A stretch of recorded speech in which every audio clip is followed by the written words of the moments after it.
Timeline, 5000 ans d'histoire, Richard Fremder. Donc, comme je vous disais, tout va changer, parce que vers la fin du 3e millénaire avant notre ère, de nouvelles populations arrivent en Grande-Bretagne.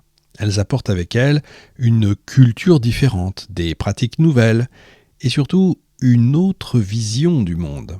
Ce sont les peuples dits campaniformes, c'est-à-dire reconnaissables à leur céramique caractéristique en forme de cloche. Leur arrivée marque un tournant.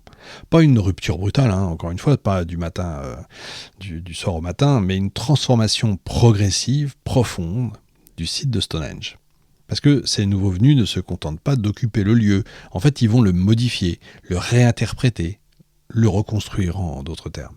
La première décision est symbolique, mais elle est forte. Le bois disparaît, la pierre apparaît. Les anciennes structures en bois sont démontées. À la place, on érige les premiers mégalithes. Et c'est ça en tout cas que les archéologues appellent Stonehenge 2. Un double cercle de pierres bleues implanté à l'intérieur de l'enceinte. Ces pierres, plus petites que celles qu'on voit aujourd'hui, proviennent du pays de Galles, encore une fois, à plus de 200 km. Leur transport suppose une organisation complexe, mêlant navigation fluviale et traction terrestre. Donc c'est pas encore une fois un choix anodin. On ne déplace pas comme ça des blocs sur une telle distance sans raison pour s'amuser. Ces pierres ont une valeur particulière. Alors est-ce qu'elle est symbolique, rituelle, politique? Ça, évidemment, on l'ignore. Mais leur interprétation indique clairement une volonté, transformer le site en lui donnant une nouvelle dimension. Dans le même temps, une structure essentielle apparaît. L'avenue. Une large chaussée bordée de talus et de fossés qui relie Stonehenge à la rivière Avon. Cette voie ne sert pas seulement au transport des pierres, elle semble avoir une fonction rituelle, processionnelle. Elle organise l'espace, elle guide les déplacements, elle inscrit Stonehenge dans un parcours. Autrement dit, le site ne se limite plus à un cercle, il devient un ensemble, un système de circulation, de passage, de mise en scène véritablement. Et ce point, encore une fois, est fondamental parce que Stonehenge n'est pas seulement un lieu où l'on vient, c'est un lieu où l'on arrive, où on entre, où on progresse, peut-être même où on est initié. Mais ça reste encore mal connu. Les structures ont disparu. Il ne subsiste que des traces dans le sol, les fameux trous Q et R qui marquent l'emplacement des pierres disparues. Leur organisation suggère un double cercle, mais leur forme exacte reste incertaine. Et puis, une nouvelle transformation survient encore plus radicale, celle-là. Vers 2300 avant notre ère, une autre population s'impose, celle de la culture du Essex. Et avec elle, Stonehenge change carrément d'échelle. On entre dans la phase qu'on connaît aujourd'hui, c'est Stonehenge 3, c'est le moment de l'apogée, le moment où le site devient véritablement monumental. Les pierres bleues sont partiellement démontées, certaines sont déplacées, réutilisées, et surtout un nouveau matériau apparaît, le sarsen. C'est un grès extrêmement dur, extrait à plusieurs dizaines de kilomètres du site.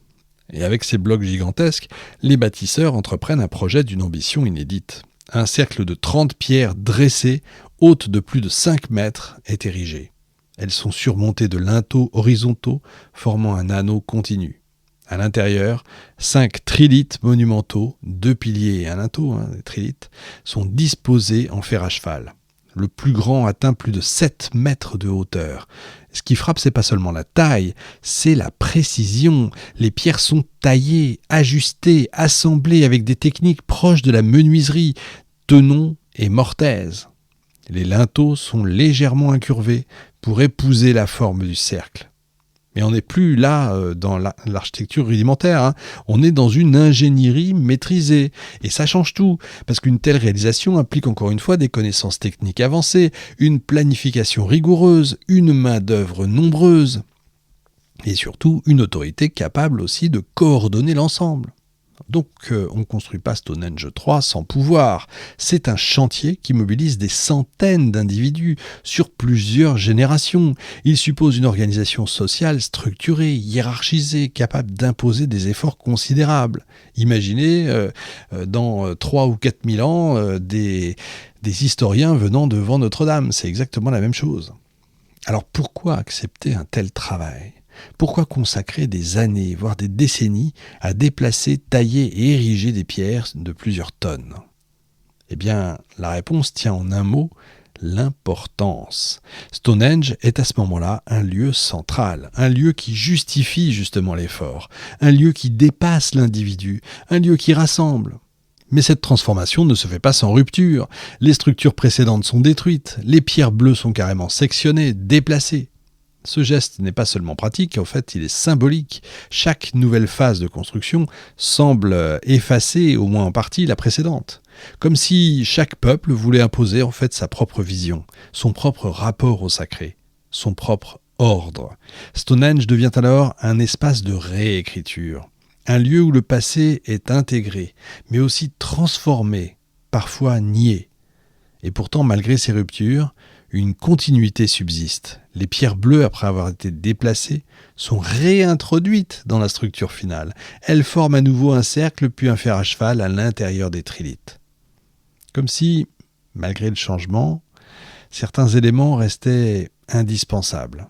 Comme si le site conservait une sorte de mémoire, une logique interne, une cohérence. Mais laquelle ? C'est là toute la question, parce qu'à ce stade, encore une fois, Stonehenge est un exploit technique, un exploit monumental, un centre monumental, un lieu structuré dans le paysage, un espace transformé sur plusieurs siècles, mais encore une fois, j'insiste, sa fonction précise reste insaisissable. Un temple, un sanctuaire, un lieu de rassemblement, un centre de pouvoir, ou tout ça à la fois. Et c'est peut-être ce qu'on va tenter de comprendre dans un instant.